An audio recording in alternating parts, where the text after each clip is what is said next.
اس میں بیٹھے ہوئے ہم لوگ اس پر گفتگو کر رہے تھے. ہم نے نام سوچا بزم فروغ آدم.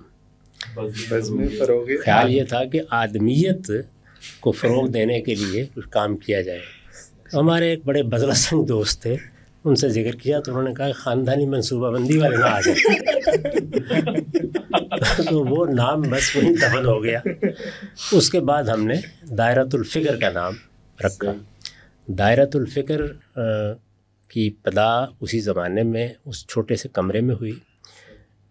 پھر اس میں ایک اگلا مرحلہ یہ آیا کہ ہم چند دوستوں نے یہ خیال کیا کہ لوگوں کے لیے آنا جانا بہت مشکل ہو جاتا ہے, تو ایسا کیوں نہ کیا جائے کہ میرے سوا باقی سب لوگ ہاسٹل میں رہتے ہیں, تو وہ ہاسٹل میں بھی ادائیگی کرتے ہیں, تو ہم ان سب روپوں کو ملا کے ایک گھر لے لیتے ہیں, وہاں سب لوگ رہنے لگ جائیں, تو اس میں آسانی ہو جائے گی بہت.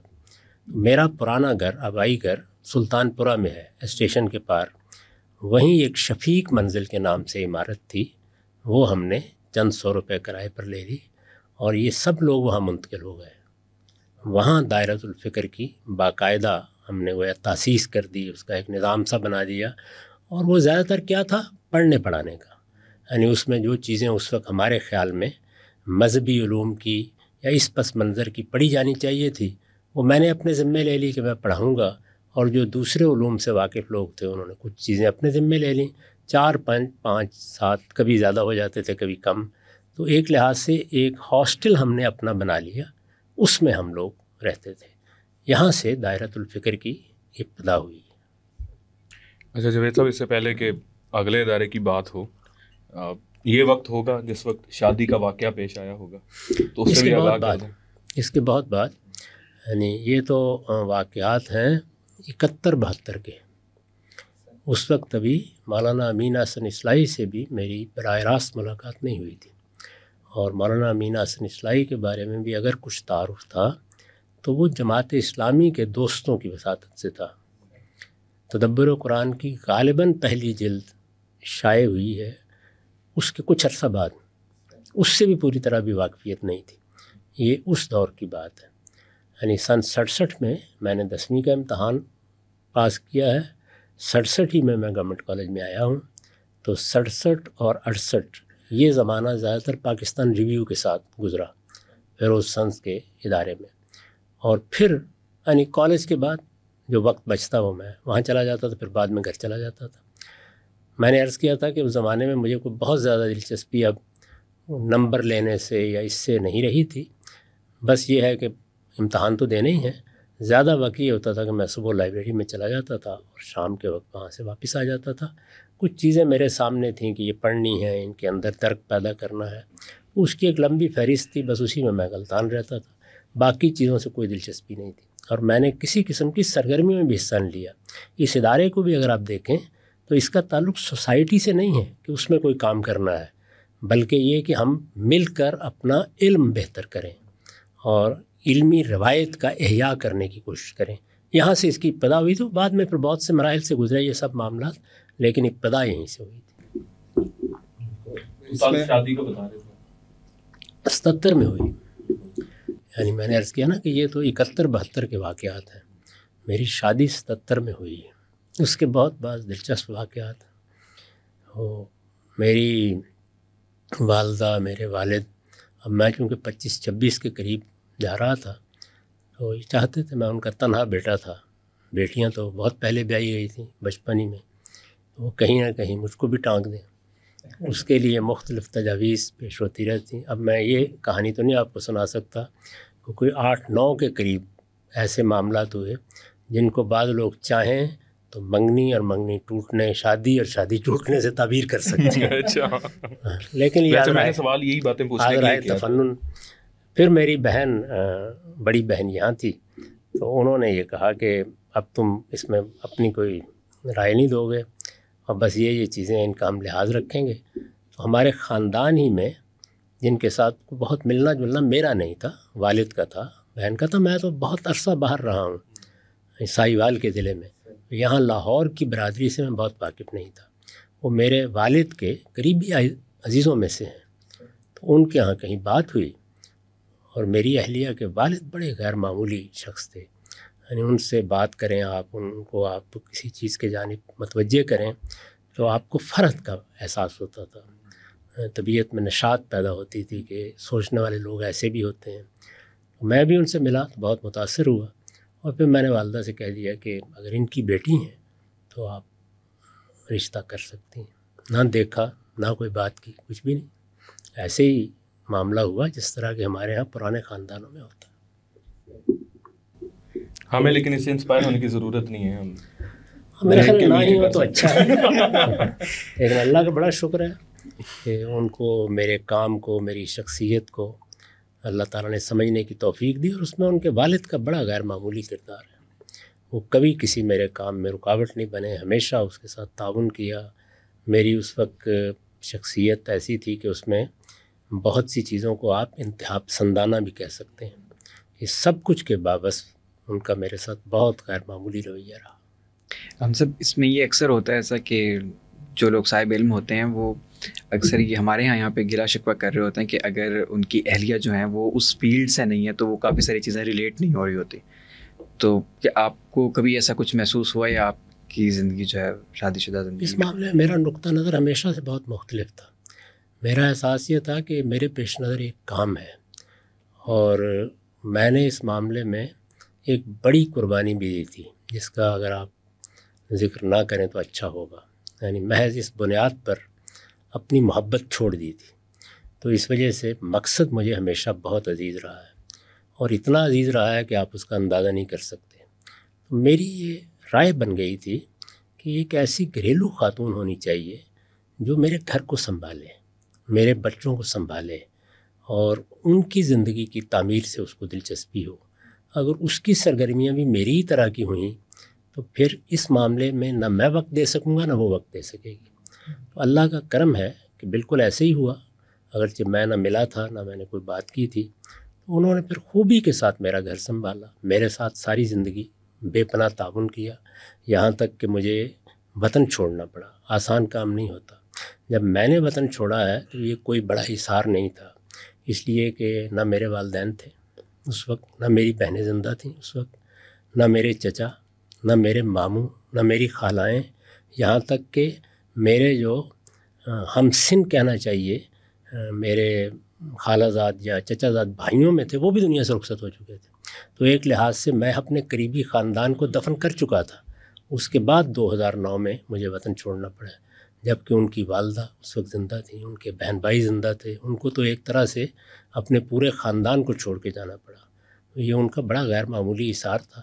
پھر یہ کہ بچوں کے معاملے میں انہوں نے کم و بیش مجھے بے نیاز کیے رکھا۔ ان کو ان کی نماز کی مجھ سے زیادہ فکر ہوتی تھی، ان کی دینداری کی مجھ سے زیادہ فکر ہوتی تھی، اب بھی زیادہ فکر ہوتی ہے۔ تو اس لیے میں بڑا مطمئن رہا اس معاملے میں کہ مجھے کوئی کشمکش سے سابقہ پیش نہیں آیا۔ ایک محاذ انہوں نے سنبھال لیا، اور میں اطمینان سے اپنے مقصد کے لیے کام کرتا رہا۔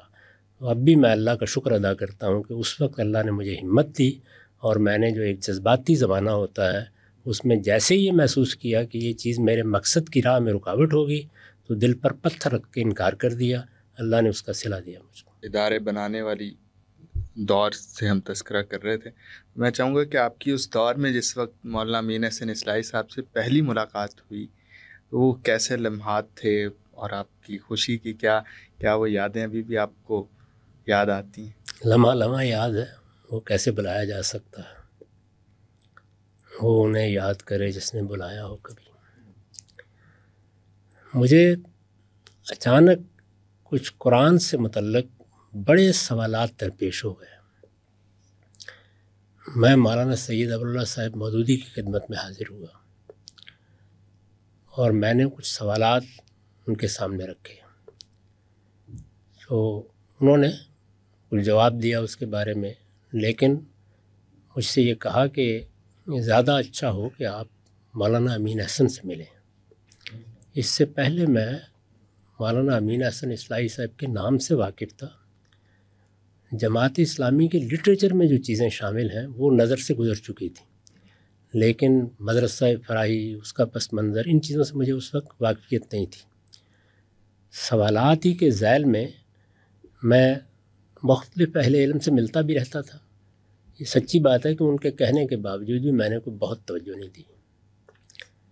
پنجاب یونیورسٹی لائبریری اب تو شاید یہاں سے چلی گئی، وہ انارکلی کے پاس ہوتی تھی پرانی، اس میں میرا بہت جانا ہوتا تھا. تو میں ایک دن اس میں تلاش کر رہا تھا کہ میرے سوالوں کے جواب میں کوئی مجھے کتاب میسر آ جائے. تو دیکھتے دیکھتے امام فراہی کی کتاب کیٹلاگ دیکھتے ہوئے سامنے آ گئی، اور میں نے وہ رسالہ تھا چھوٹا سا، وہ میں نے نکلوا لیا. تو اگر آپ کو یاد ہے کہ پنجاب یونیورسٹی کی لائبریری میں جہاں اس کا کیٹلاگ رکھا ہوتا تھا، وہ ایک چھوٹا سا کمرہ بن جاتا تھا، اس میں 2 دروازے تھے، دروازہ تھا ادھر بھی اور ادھر بھی، اس میں ایک کھڑکی تھی، اس میں پاؤں رکھ کر میں کھڑا ہو کے وہ کتاب نکلوا کے پڑھنے لگ گیا. اور خیال یہ تھا کہ یہ کیا کتاب ہے، کیونکہ میں اس وقت ان کے نام سے پوری طرح واقف نہیں تھا. یعنی نام سے اتنی واقفیت تو تھی کہ شبلی کے ہاں ان کو پڑھا تھا اور بعض نام سنا ہوا تھا اور کچھ ان کے بارے میں معلومات بھی تھی، لیکن بہت زیادہ نہیں تھی. تو وہ میں نے پڑھنا شروع کر دیا. اس کے دیباچے میں مولانا بدر الدین اصلاحی نے اس کا دیباچہ لکھا ہوا تھا، عربی زبان کی کتاب تھی اور دیباچہ بھی عربی میں تھا. اس میں انہوں نے یہ ذکر کیا ہوا تھا، یعنی کتاب چونکہ بہت زیادہ باعث کشش ہو گئی، جیسے ہی میں نے پڑھا تو معلوم ہوا کہ یہ تو کوئی نئی دنیا ہے، سوچنے کا ایک بالکل منفرد انداز، لکھنے کا ایک بالکل منفرد انداز. تو میں وہ کتاب سے زیادہ دیکھنے لگ گیا کہ یہ شخصیت کون سی ہے. تو دیباچہ جب میں نے پڑھا تو اس میں مولانا بدر الدین اصلاحی نے بیان کیا تھا کہ میں تنہا ہوں یہاں پہ، اس سے پہلے مولانا اختر حسن اصلاحی تھے، میں ان سے مشورہ کر لیتا. اب یہ مسودات میرے پاس ہیں، جو میری استعداد ہے اس کے لحاظ سے میں نے ان کو مرتب کیا ہے. اس میں ایک جملہ تھا، ثانی اسنین از ہمایت بدان بے آداب الامام الفرائی. ثانی اسنین وہ تعبیر ہے جو قرآن میں سیدنا صدیق کے بارے میں اختیار کی گئی ہے، 2 میں سے دوسرا. تو انہوں نے مولانا اختر حسن اور مولانا امین حسن کو اس طرح تعبیر کیا. انہوں نے کہا کہ ان 2 میں سے وہ دوسرا بھی یہاں نہیں ہے کہ میں اس سے مشورہ کر سکتا. اس میں مولانا امین حسن کا نام اس پس منظر میں جب آیا تو میرے لیے بہت زیادہ توجہ کا باعث بن گیا. چنانچہ میں نے باہر نکل کے سائیکل پکڑی اور کوشش کی کہ کسی ایسی جگہ پہ جاؤں جہاں سے مجھے کوئی ان کے بارے میں معلومات ہو سکیں. ایک آدھ صاحب کے بارے میں مجھے معلوم تھا. میں گھر میں پہنچا تو معلوم ہوا کہ وہ خود بھی گھر میں نہیں ہے، ملاقات نہیں ہوئی. خیر وہ رات گزر گئی. اگلے دن جمعیت کے کچھ لوگوں سے میں نے بات کی، کیونکہ جماعت سے مولانا کا تعلق رہا ہے. تو ایک صاحب نے مجھے بتایا، غالباً زاہد حسین بخاری تھے، اوول میں ہی کھڑے کھڑے انہوں نے مجھے بتایا کہ ڈاکٹر اسرار احمد صاحب کو علم ہوگا اس کا، کیونکہ ان کا کافی تعلق مولانا امین حسن کے ساتھ رہا ہے. تو اگر تم ان سے مل لو تو ہو سکتا ہے کہ تمہیں پتہ مل جائے، کیونکہ ہمارے علم کے حد تک مولانا لاہور میں نہیں ہے. یہ انہوں نے مجھے بتایا. ڈاکٹر اسرار احمد صاحب کا بھی یہ دلچسپ قصہ ہے کہ میں جب پاک پتن سے آ رہا تھا تو میرے استاد سید شیر محمد صاحب، وہ ڈاکٹر اسرار صاحب کے پرانے ساتھیوں میں سے تھے. انہوں نے مجھ سے جن لوگوں سے ملنے کے لیے کہا تھا ان میں ایک ڈاکٹر اسرار صاحب کا نام بھی تھا. وہ لاہور آ گیا، تعلیم میں مصروف ہو گیا تو ذہن سے نکل گیا تھا. اب پھر ایک مرتبہ ڈاکٹر اسرار صاحب دلیل راہ بننے کے لیے موجود تھے. تو میں نے سائیکل پکڑی، ان کا میں نے پتہ سمجھا اور میں وہاں پہنچ گیا جہاں ڈاکٹر صاحب اس زمانے میں کلینک کرتے تھے، کرشن نگر میں. ابھی ایک صاحب مجھ سے ملنے کے لیے آئے ہوئے تھے، شاعر ہیں، ان کے ساتھ بھی ذکر ہو رہا تھا ڈاکٹر صاحب کے کلینک کا، ڈاکٹر صاحب کے اس زمانے کے احوال حالات کا. میں ڈاکٹر صاحب کی خدمت میں وہاں حاضر ہو گیا، اور حاضر ہو کر میں نے ان سے پوچھا مولانا امین حسن کے بارے میں. تو انہوں نے کہا کہ یہ اطلاع تو بالکل صحیح ہے، مولانا امین حسن اب لاہور میں نہیں ہوتے، وہ رحمان آباد میں ہوتے ہیں، اور یہ ایک گاؤں ہے وہاں اگر تم جانا چاہو، لیکن تمہاری خوش بختی یہ ہے کہ وہ آج ہی لاہور آئے ہیں، آج ہی لاہور آئے ہیں. تو میرے لیے تو گویا یہ عید سے بڑی خبر تھی. تو میں نے کہا کہ وہ کہاں ہے، کیا میں جا سکتا ہوں؟ انہوں نے مجھے بتایا کہ واپڈا کالونی میں ان کے داماد رہتے ہیں، وہ جب لاہور آتے ہیں انہیں کے پاس ٹھہرتے ہیں. یہ پتہ ہے، یہ جو مال روڈ پر واپڈا کالونی ہے، بالکل تم وہاں چلے جاؤ. تو میں نے وہ سائیکل میرے پاس تھی، اس زمانے میں بہت سائیکل چلاتا تھا، وہاں کی راہ لی. یہ وہی چچا والی سائیکل ہے؟ جی وہی. میں نئی سائیکل تو گم کر بیٹھا. تو میں وہاں پہنچ گیا اور انہوں نے بتایا ہوا تھا، اور کچھ مولانا کے حلیے کے بارے میں بتا دیا تھا انہوں نے. جیسے ہی میں وہاں پہ گیا تو مولانا اپنے گھر سے نکل کے اسی کالونی کی مسجد کی طرف جا رہے تھے عصر کی نماز پڑھنے کے لیے. پہلی مرتبہ میں نے مولانا کو وہاں دیکھا، ان کے ساتھ عصر کی نماز پڑھی، اور معلوم ہوا کہ 15 دن کے لیے وہ یہاں ہیں. تو پھر 15 دن میں روزانہ ہی حاضر ہوتا رہا، اور اصل میں مولانا کو سمجھنے، ان کے زاویہ نظر کو سمجھنے کے لیے وہی 15 دن میری زندگی کے فیصلہ کن دن بن گئے. انہی 15 دنوں کے بعد جب میں نے ان سے درخواست کی کہ میں آپ کے طریقے پہ قرآن پڑھنا چاہتا ہوں، تو میں نے یہ فیصلہ بھی کر لیا کہ میں اپنی باقاعدہ تعلیم جس طرح خیال تھا کہ آگے شاید PhD تک جاری رکھوں گا، میں نے اس کے انقطاع کا فیصلہ کر لیا. میرے لیے اب یہی دروازہ بہت کافی ہے. اس کے بعد گاندھی صاحب آپ نے جس وقت یہ فیصلہ کیا کہ عموماً میں جاننا چاہوں گا کہ جس وقت انسان ایک شعوری سطح کو پہنچ جاتا ہے، شعور کی بڑی سطح پہ پہنچ جاتا ہے، اس وقت انسانی ذہن بہت ساری چیزیں چل رہی ہوتی ہیں کہ کوئی ادارہ بھی بنایا جائے گا. آپ کے پیش نظر اتنے سارے گولز تھے، ادارہ بھی بنایا جائے گا، کوئی علم فلسفے میں بھی کوئی کام کیا جائے گا، دینی علم میں بھی یہ کام کیا جائے گا. تو یہ فیصلہ آپ نے کیسے کیا کہ آپ اس پرٹیکولر کام کو آگے لے کے چلیں گے اپنے؟ یہ فیصلہ بہت بعد میں ہوا. یعنی میری دلچسپی زیادہ تر جن علوم سے تھی اس میں سب سے زیادہ اولویت ادب کو حاصل تھی، اور اس میں بھی خاص طور پر شاعری. اس کے بعد فلسفہ، تصوف، اور آپ کہہ سکتے ہیں کہ چوتھے نمبر پر مذہب. اگرچہ مذہبی علم میں بڑی حد تک پڑھ چکا تھا، جو درس نظامی میں ہمارے یہاں کتابیں ہوتی ہیں وہ تو میرے ہاں پائے تکمیل کو اسکول کے زمانے میں پہنچ گئی تھی. تو اس لیے مذہب کو اس سطح پر کچھ سیکھنے کے لیے اب ضرورت باقی نہیں رہی تھی، لیکن اس سے مجھے کوئی خاص دلچسپی نہیں پیدا ہوئی. یعنی میں کام جن چیزوں پر کرنا چاہتا تھا وہ زیادہ تر یہی تھا. مولانا سید ابو اللہ صاحب مودودی سے البتہ ملاقاتوں کے نتیجے میں اس جانب بہت توجہ ہو گئی کہ اسلام میں کوئی انقلاب آنا چاہیے اور سوسائٹی میں تبدیلی آنی چاہیے، اور جماعت اسلامی کا مطالعہ کیا جائے، اس میں کیا خامی رہی ہے، کیا کمزوری رہی. تو یہ میرے مطالعے کا موضوع بڑی حد تک بن چکا ہوا تھا زمانے میں. دائرۃ الفکر میں نے آپ سے عرض کیا کہ ایک خاص پس منظر میں بن گیا تھا، اور بعد میں اسی دائرۃ الفکر ہی پر نام بعض احباب کے اصرار پر ہم نے تبدیل کر لیا. مجھے یاد پڑتا ہے کہ اس میں شاید کوئی التباس تھا یا کیا صورتحال تھی بعض ناموں کے ساتھ، ہم نے اس کا نام دارالاشراق رکھ دیا ہوا تھا، اور یہ سن 73 کی بات ہے. آپ نے الحمرہ کے نام سے بھی کوئی ادارہ ایک رسالہ نکالا تھا. الحمرہ یہ دائرۃ الفکر کے زمانے کی بات ہے. الحمرہ کے نام سے ہم نے ایک رسالہ نکالا تھا اردو میں اور انگریزی میں، اور وہ اس زمانے میں اگر آپ گورنمنٹ کالج میں پڑھتے رہے ہیں تو وہاں ایک گورنمنٹ کالج گیزٹ نکلتا ہے، ایک تو راوی ہے، بس اسی طرح کا تھا. یعنی باقاعدہ رسالہ آپ نہیں کہہ سکتے، جیسے گیزٹ نکلتا ہے اسی طرح کا ایک رسالہ تھا. تو وہ ہم نے سن 71 میں، وہ بہت پرانی بات ہے، اس وقت نکالا تھا. مولانا امین احسن سے سن 73 میں ملاقات ہوئی ہے. اس سے پہلے میں نے عرض کیا ہے کہ مذہب یا مذہب کے لیے کام کرنا، لیکن اس میں انقلابی اسپرٹ زیادہ تھی، علمی اور فکری پہلو بہت کم تھا. یہ تو ہو چکا تھا. اس جانب توجہ دلانے میں اصلاً قرآن مجید کے علم و فکر کی ایک نئی دنیا سامنے آنے کے بعد مولانا امین احسن ہی حقیقی عامل بنے. تو آپ ان کے پاس پھر ان کے گاؤں جایا کرتے تھے خانقاہ ڈوگرہ کے قریب؟ جی ہاں، پھر میرا معمول یہی رہا، کیونکہ مولانا نے مجھے فرمایا تھا کہ ہمارے طریقے پر اگر تم کو قرآن سیکھنا ہے تو یہ جو درس نظامی کی کتابیں ہیں اور اس طرح عربی زبان کو پڑھ لینے کی یا لکھ لینے کی استعداد ہے، یہ کفایت نہیں کرتی. تمام بڑے علوم جو پس منظر کے علوم ہیں ان کی امہات کتب، یہ نام بھی میں نے پہلی مرتبہ ان کی زبان سے سنا، اس کی سورس بکس کہیں یا امہات کتب، وہ آپ کو لازماً پڑھنی چاہیے. تو انہوں نے میری درخواست پر کوئی 50 کے قریب اس طرح کی کتابوں کی ایک فہرست بنا دی، اور اس کے ساتھ یہ تبصرہ بھی کیا کہ ہر فن میں 2-3 امہات ہوتی ہیں، وہ پڑھنے کی ہوتی ہیں.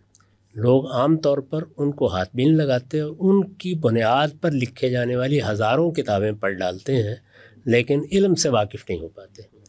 وہ امہات کتب انہوں نے ایک لحاظ سے بیان فرما دی.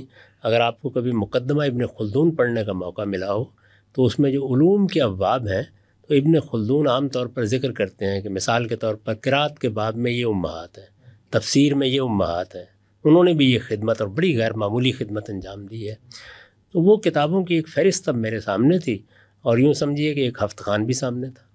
یعنی اب ایک نئی دنیا ہے، اب بہرحال ان کو پڑھنا ہے، ان علوم میں جیسا درک مولانا چاہتے ہیں ویسا پیدا کرنے کی صحیح کرنی ہے. تو میں اصلاً تو یہ کام کر رہا تھا، لیکن اس کے ساتھ خود مولانا امین احسن اصلاحی کا فکر کیا ہے، وہ قرآن مجید کو کیسے دیکھتے ہیں. پھر امام فرائی کی بہت سی تصنیفات تھیں، ان کو پڑھنا ہے، ان کے بارے میں سوالات پیدا ہو جاتے تھے اور چیزیں تھیں. تو میرا اکثر جانا ہوتا تھا، میں گاؤں جاتا رہا ہوں، یا آپ خان کا ڈوگراں کے اسٹاپ پر اترتے ہیں اور وہاں سے کوئی 4 میل پھر آگے پیدل راستہ تھا اس وقت، اب تو سڑک وغیرہ بن گئی، اسی سے ہم جایا کرتے تھے.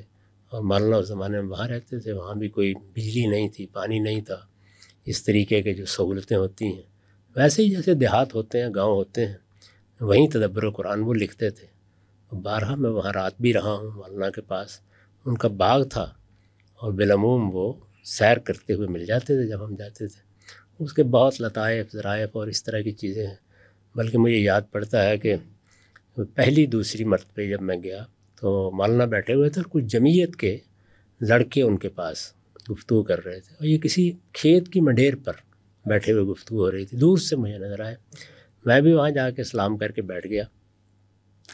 تو انہوں نے سوال کیا مولانا سے کہ مولانا آپ کے اساتذہ کون کون ہیں؟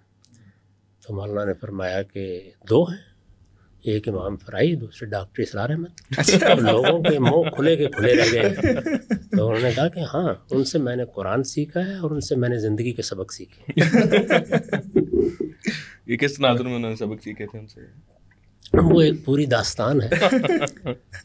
یعنی پہلے تو بہت قریبی تعلق تھا، پھر بہت اختلاف ہوا، اور خاص طور پر جو انجمن خدام القرآن انہوں نے بنائی، اس کے فلسفے سے اور اس کا جس طرح کا نظام بنایا گیا، اس کے مولانا بہت شدید ناقد تھے. اس میں پھر کچھ ذاتی تجربات بھی ایسے پیش آئے جس میں بہت نالاں ہو گئے. تو یہ سارا تبصرہ اصل میں اس پس منظر میں کیا گیا. یہ وہی دور ہے غامدی صاحب جس وقت آپ نے دائرۃ الفکر کے بعد یہ دانش سرا کی طرف آپ کس وقت یہ تو آئے؟ بہت بات کی بات ہے، بہت بات کی بات ہے. یہ تو پھر المورد جب بنا ہے، المورد 1983 میں بنا ہے. یعنی اس کے بعد دارالاشراق میں ہم لوگ کام کرتے رہے، اور اس زمانے میں پھر وہ وقت بھی آیا کہ جب مولانا سید ابواللہ صاحب مودودی کے ساتھ بہت قریبی ربط ہو گیا. مولانا نے ارشاد فرمایا کہ تم لوگ میرے قریب آ جاؤ. تو مولانا کا اپنا قیام 5 ذیلدار پارک میں ہے. یہ ایک ذیلدار پارک کی عمارت ہے جس کے درمیان اور مولانا کے گھر کے درمیان ایک ہی مکان حائل ہے. وہاں پھر میں منتقل ہو گیا تھا. وہاں ہم لوگ کوئی 2-2.5 سال کے قریب مقیم رہے، اور یہ سارے لوگ بھی وہی مقیم تھے. یعنی ہمارا ماڈل وہی تھا کہ یہ چند لوگ ہیں، مل کے ایک جگہ رہیں گے تاکہ قریب قریب رہیں، اور اس طرح پڑھنا پڑھانا ہوتا رہتا تھا. یہی عام سرگرمی تھی ہماری. تو وہاں منتقل ہو گئے. خیال تھا کہ اس کو اب ایک باقاعدہ ادارے کی صورت دی جائے. اس کی پھر بالکل ایک الگ داستان ہے، وہ کیا ہوا کیا نہیں ہوا، وہ اپنی جگہ اس کے لیے بہت نشیب و فراز کا ذکر کرنا پڑے گا. لیکن بہرحال وہ زمانہ میں نے بالکل ان کے قریب گزارا ہے. سب نمازیں ان کے ساتھ کھڑے ہو کے پڑھی ہیں. ان کی لائبریری سے بہت استفادہ کیا ہے، اور وہ خود وہاں جو ادارہ بنانا چاہتے تھے اس کے لیے ہر طرح کا تعاون کرنے کے لیے آمادہ تھے. بلکہ انہی کے ایما سے میرا اور ان کا جوائنٹ اکاؤنٹ حبیب بینک میں کھلا، اور یہ پیش نظر تھا کہ ادارے کے لیے ہم کچھ فنڈز بھی جمع کرنے کی کوشش کریں گے. مولانا خود اپنی جیب خاص سے اس میں 1000 روپیہ اس زمانے کے لحاظ سے بہت بڑی رقم تھی، ہر مہینے دیتے تھے. تو یہ ادارہ معارف اسلامی کے ساتھ بھی آپ اسی زمانے میں ان کے اس میں ساتھ؟ پیش نظر یہ تھا کہ ادارہ معارف اسلامی پہلے سے موجود ہے، تو اسی نام سے یہاں پر ادارہ قائم کر لیا جائے، یہ پیش نظر تھا. لیکن وہ پھر نہیں ہو سکا معاملہ. بالکل صحیح. اس کے بارے میں کچھ اشارات میں نے اپنے مضامین میں کر دیے ہیں کہ اس میں کیا ہوا. تو جاوید صاحب، المورد کی بھی کافی ساری تاریخ سے ہم لوگ واقف ہیں، لوگ بھی واقف ہیں. تو ایک سوال تھوڑا سا جو ہمارے ذہن میں آتا ہے، ہم چونکہ اب ایک عرصے سے المورد سے وابستہ ہیں اور اس کی انتظامیہ سے بھی، کہ ایک طرف تو اسکالرز کا بڑا غیر معمولی کام ہے، لیکن صرف علمی کام ہی کافی نہیں ہوتا اداروں کو چلانے کے لیے، اس میں ایک انتظامی کام بھی ضروری ہوتا ہے. تو مختلف اوقات میں مختلف لوگ انتظامی امور دیکھتے رہے ہیں. اس وقت آپ کے اپنے صاحبزادے یہ انتظامی امور دیکھ رہے ہیں، تو ہمارا تو ان کے ساتھ بھائیوں والا تعلق ہے. تو ہم آپ سے جاننا چاہتے ہیں کہ آپ کا اپنے بیٹے کے ساتھ اور ان کا جس طریقے سے انہوں نے انتظامی کام آپ کے سنبھالے ہوئے ہیں، کیونکہ آپ کی میجر چیز تو یہی المورد کا ایک پروجیکٹ تھا، تو جس طریقے سے اب وہ ورک کر رہا ہے تو آپ کیا اطمینان آپ کو ہے اس چیز پہ؟ اللہ کا بڑا شکر ہے. دیکھیے نشیب فراز ہر جگہ موجود ہوتے ہیں. میرا زاویہ نظر ہمیشہ یہ رہا کہ ہم ایک جمہوری طریقے کا نظام بنائیں اور بالکل میرٹ پر سب معاملات ہوں. چنانچہ پہلے دن سے 1983 میں جب المورد کی بنیاد رکھی گئی تو اس کے لیے ایک مجلس عمومی، جس کو اب جنرل باڈی کہتے ہیں، وہ بنا دی گئی. اس میں سے کچھ لوگ اس کے بورڈ کے یا بورڈ آف گورنرز کے ارکان منتخب ہو جاتے تھے. مجلس منظمہ آپ اس کو کہہ سکتے ہیں. اس میں ہمارے پرانے سب رفقا موجود ہیں، اس وقت بھی موجود ہیں. جواد صاحب اپنے طور پر کچھ خدمت انجام دیتے رہے، ان کا کوئی تعلق نہیں تھا اس سے. آہستہ آہستہ جب عامر صاحب سیکرٹری جنرل ہوئے، اور عامر صاحب کا بھی کوئی میرے خاندان سے تعلق نہیں تھا، اس سے پہلے اور بھی بہت سے لوگ یہ ذمہ داری اختیار کرتے رہے ہیں.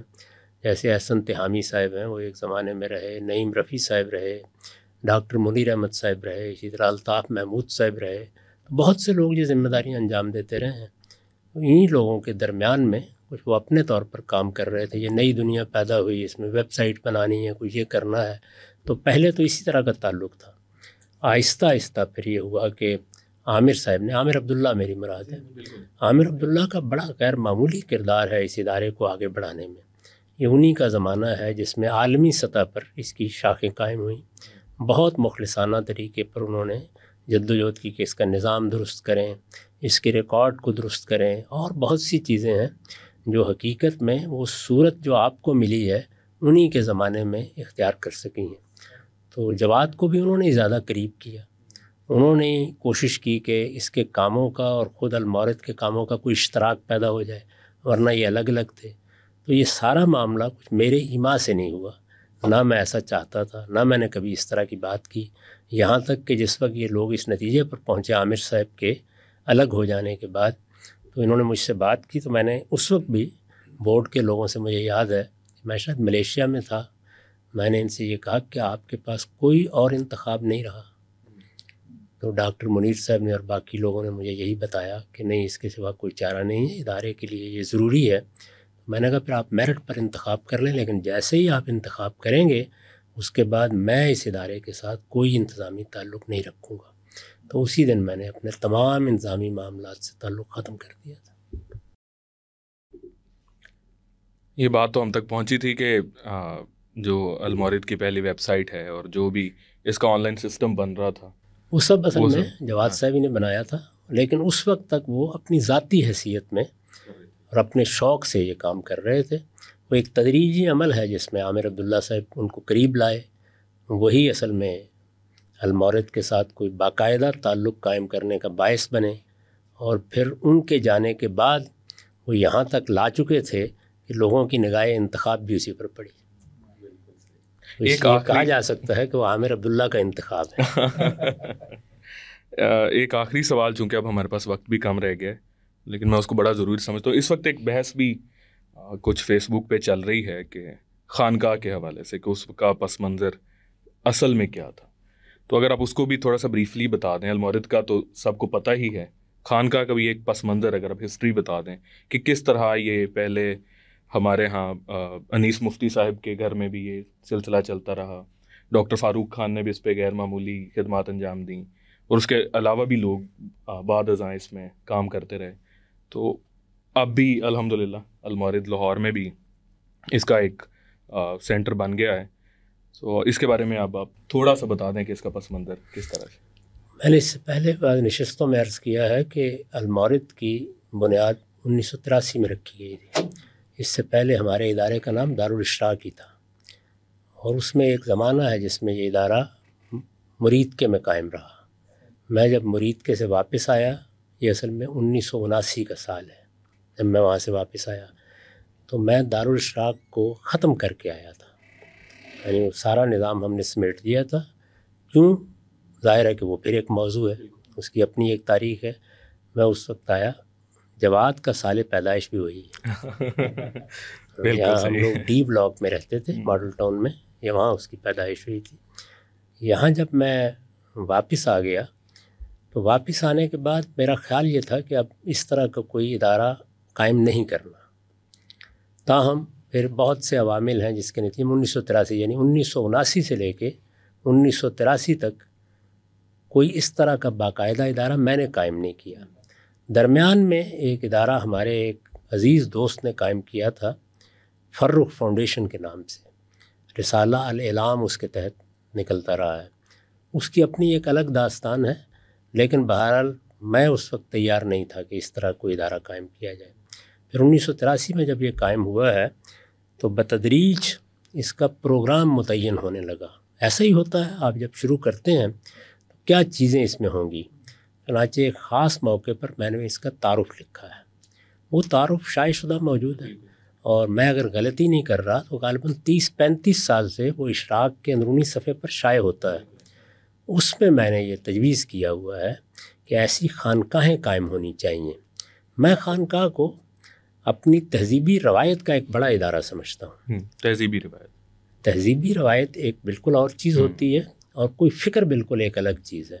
تصوف ہے، علم کلام ہے، ان میں سے بعض چیزوں کا میں شدید ناقد ہوں، ہمیشہ سے رہا ہوں، آج شاید پہلے سے بھی زیادہ شدید ہوں.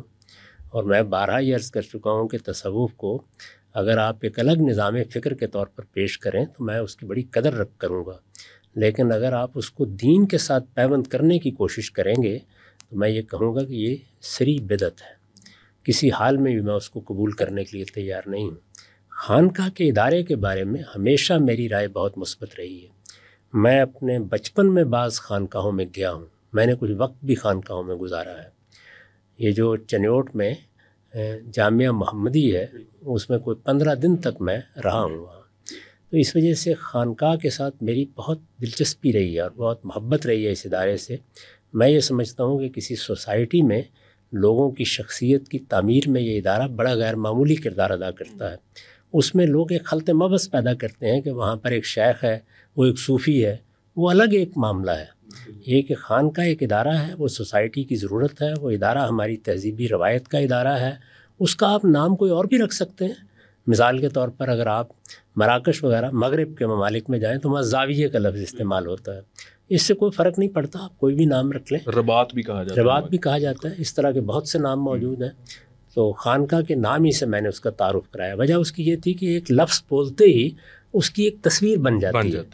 آگے میں نے بیان کیا ہے کہ اس کا مقصد کیا ہوگا. تو اس وجہ سے ظاہر ہے کہ خانقاہ کا تصور تو پہلے دن سے کہا جا سکتا ہے کہ موجود ہے، اور یہ خواہش بھی رہی ہے کہ اس طرح کا کوئی ادارہ قائم ہو. بالعموم یہ خیال رہا کہ اس کے لیے کوئی بڑی جگہ چاہیے.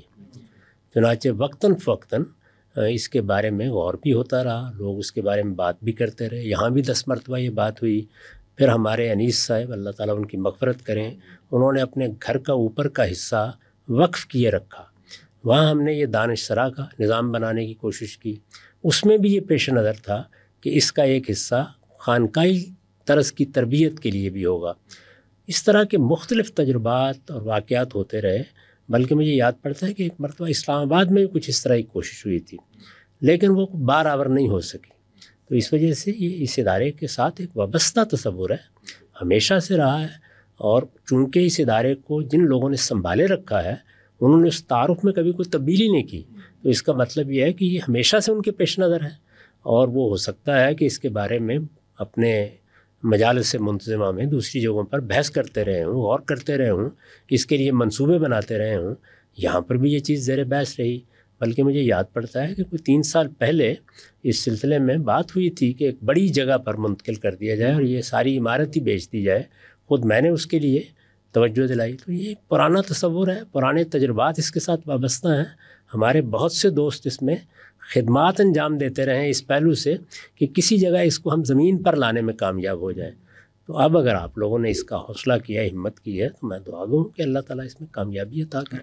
ہم صاحب اسی سلسلے کا ایک ذیلی پروگرام ان دنوں المورد میں جاری ساری ہے. آپ کے صاحبزادے جواد صاحب بھی اس کو لے کے چل رہے ہیں اوپن مائک سیشن کی صورت میں. آپ نے کل ہی اس میں بیٹھے بھی تھے اور اس کو دیکھا بھی. میں چاہوں گا کہ یہ پروگرام اپنے اختتام کی جانب ہے، تو اس کے بارے میں اپنے کچھ ہمیں نصیحتیں ضرور. مجھے بہت اچھا لگا وہ، میں نے اس کے بارے میں اپنے تاثرات اس موقع پر بھی بیان کر دیے تھے، اور بلکہ یہ کہا تھا کہ ہماری پوری سوسائٹی کو اصل میں اسی میں ڈل جانا چاہیے، یعنی شائستگی سے بات کرنی ہے، اپنا موقف بیان کرنا ہے، بات کہنی ہے، بات کا تجزیہ اور تنقید ہونی ہے، سوالات کے ذریعے سے آپ خود اپنے فکر کی تنقید کرتے ہیں. تو میں تو اللہ کا بڑا شکر ادا کرتا ہوں کہ اس طرح کی سرگرمیاں یہاں جاری ہیں، آپ ان کو جاری رکھیے. یہ سکرات کی مجلس بھی بن سکتی ہے، وہ بھی اسی طرح سوالات کرتے چلے جاتے تھے یہاں تک کہ بہت سے حقائق واضح ہو جاتے تھے. یہ ہمارے معاشرے کی ثقافت ہونی چاہیے.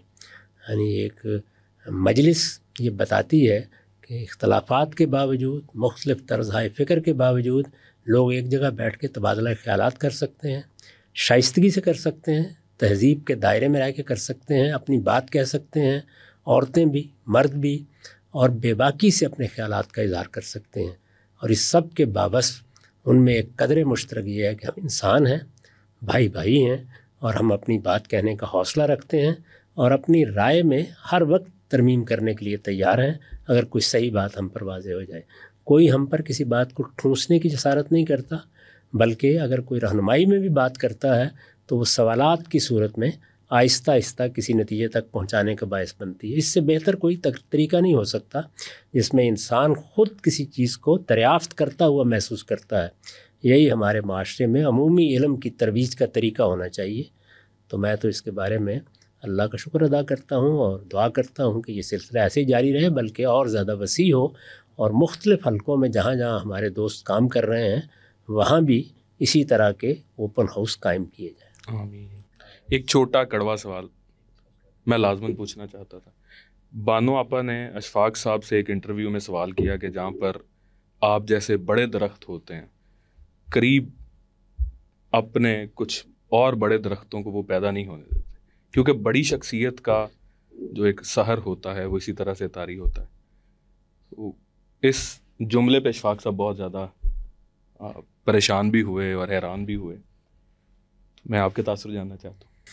میں تو بہت چھوٹا آدمی ہوں، ایک طالب علم، بہت ہی حقیر طالب علم. میں نے ہمیشہ آرزو یہی کی کہ میں دنیا سے رخصت ہوں تو ایک سچے طالب علم کے طور پر مجھے یاد رکھا جائے. تو اس لیے میرے بارے میں ایسا کوئی اندیشہ نہیں. میری تو آرزو یہ ہوتی ہے کہ طالب علم، اور خاص طور پر نوجوان طالب علم، وہ ہم سے کہیں آگے بڑھیں، ان کے لیے کام کرنے کے مواقع ہوں. یہی وجہ ہے کہ میں نے اپنی زندگی میں تمام اداروں کے ساتھ انتظامی تعلق ختم کر دیا، ان کو آزادی دی، وہ اپنے طریقے پر اپنا نظام چلائیں. جو ذمہ دار لوگ وہاں ذمہ داریاں انجام دے رہے ہیں ان کو کسی قسم کا تحکم سے سابقہ نہ پڑے، وہ اپنی پالیسی بنائیں، کام کریں. ان کو کوئی ضرورت محسوس ہوتی ہے مجھ سے مشورہ کر لیں، میری مدد کی ضرورت ہے مجھ سے کہیں گے میں مدد کر دوں گا. اس سے زیادہ میں نے کوئی معاملہ نہیں رکھا، اور اس لحاظ سے میں یہ اپنی بڑی خوش قسمتی سمجھتا ہوں کہ کم و بیش پچھلے 5 سال سے کسی قسم کے انتظامی تعلق کے بغیر امریکہ کا ادارہ بھی چل رہا ہے اور یہاں کا ادارہ بھی چل رہا ہے، اور باقی ملکوں کے ادارے بھی اپنے اپنے طریقے سے کام کر رہے ہیں. اور اگر یہ اسی طریقے سے کام کرتے رہے تو مجھے امید ہے کہ جس اندیشے کا یا خدشے کا آپ نے اظہار کیا ہے وہ اس کا ویسے ہی کلا کما ہو جائے. میم صاحب، ایک مطلب بہت عرصہ ہے جو آپ پیچھے چھوڑ کے آئے ہیں، اور نوسٹیلجیا جو ہے انسان کی لائف کا بڑا ایک اہم حصہ ہوتا ہے.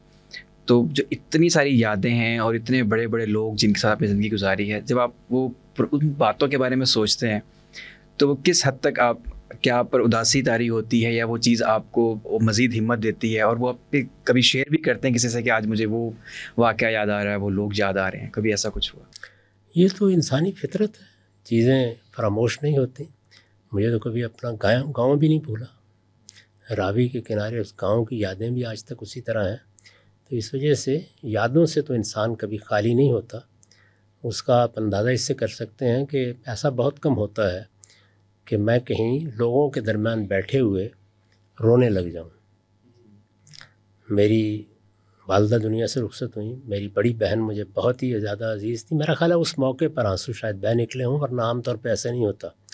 لیکن میں ملیشیا میں تھا، وہاں یوم پاکستان کی تقریب ہو رہی تھی سفارت خانے میں. تو میں وہاں بیٹھا ہوا تھا. جب جھنڈا لہرایا گیا، اب ظاہر ہے کہ میرے دائیں بائیں بہت اہم شخصیات موجود تھیں، میں پہلی صف میں بیٹھا ہوا تھا، لیکن میں اپنے آنسوؤں پر قابو نہیں پا سکا اور پھوٹ پھوٹ کر رو دیا. تو اس لیے انسان کی یادیں تو بہرحال اس کی زندگی کا حصہ ہوتی ہیں. ان سے آپ اپنے آپ کو الگ اگر کرتے ہیں تو اس کے معنی یہ ہیں کہ دماغ کی جگہ بھی دل اور دل کی جگہ بھی دماغ رکھ دیا گیا ہے. یہ تو ممکن ہی نہیں. ہم صاحب ہمارے پاس وقت بس ختم ہوا چاہتا ہے، آخری 2-3 منٹ ہیں. میں اس آخری سوال کے ساتھ اس پروگرام تکمیل چاہوں گا کہ بڑھاپا کیسا گزر رہا ہے؟ اس لحاظ سے اللہ کا بڑا شکر اور احسان ہے کہ چلتا پھرتا ہوں اور ابھی بھی کچھ نہ کچھ کام کر لیتا ہوں. وہ ہمت طاقت تو اب نہیں رہی جو کبھی جوانی میں ہوتی تھی، لیکن اس میں ایک بڑی غیر معمولی چیز یہ ہوئی ہے کہ تمام انتظامی ذمہ داریوں اور اس طرح کے کاموں سے الگ کر کے میں محسوس کرتا ہوں کہ جیسے ہلکا ہو گیا ہوں. تو اس وجہ سے کم و بیش ریٹائرمنٹ کی کیفیت میں بڑھاپا گزار رہا ہوں. یہ تو نہیں ہے کہ کام ختم کر دیے ہیں، لیکن کیفیت وہی ہے، کیونکہ اب کوئی ذمہ داری نہیں، کوئی اس طرح کا معاملہ نہیں، بچے بھی اپنی اپنی جگہ اپنا کام کر رہے ہیں. تو اس وجہ سے اللہ کا بڑا احسان ہے کہ تھوڑا بہت جو کام میں کر سکتا ہوں وہ ہو جاتا ہے. 8-9 گھنٹے سے زیادہ آپ تسلسل کے ساتھ کوئی کام کرنا ذرا مشکل ہو جاتا ہے. گاندھی صاحب آپ کے وقت کا بہت شکریہ. خواتین و حضرات، اوپن مائک کی یہ نشست آج اپنے اختتام کو پہنچتی ہے. آپ سب کی سماعتوں کا بے حد شکریہ.